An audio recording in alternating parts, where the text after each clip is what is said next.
Thank you, Denise. Now, following 3 consecutive weekends of strict curfew measures, high school track and field athletes got back into competition today with action across 3 venues in the JAA's qualification series. As Jordan Fort reports, organizers took the unusual step of having the meet during the week to play catch-up ahead of the ISA Boys and Girls Championships next month.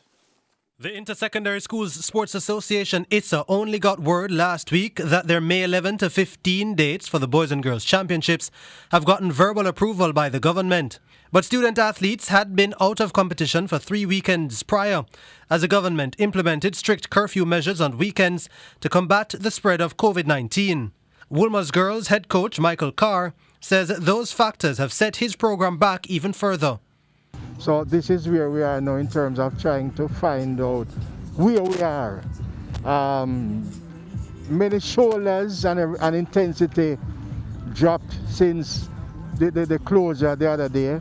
So now we are trying to pick up back, and I think most of the athletes also dropped the intensity because of the uncertainty. But now that it's back up, we are trying to pick ourselves back up again. Coach of Morant Bay High, Andre Anderson, is preparing his team for the Eastern Championships, which was also in limbo until it was decided last week that it will be staged on April 27.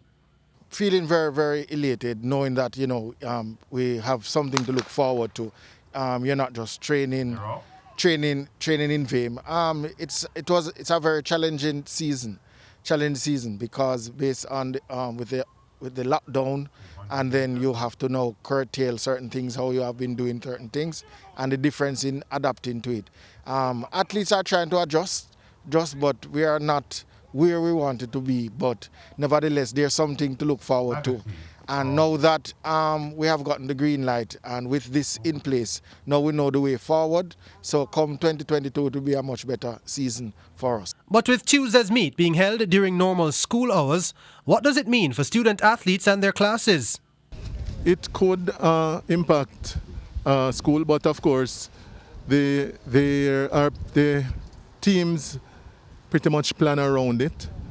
They pretty much arrange in some instances for extra classes. As you know, we are in the virtual space, so they can be easily rescheduled and modified to facilitate. Jamaica College, Calabar and Stadium East hosted events on Tuesday. The Central Championships will be held on Wednesday and Thursday at GC Foster College with live coverage on TVJ and TVJSN. Jordan Fort, TVJ Sports.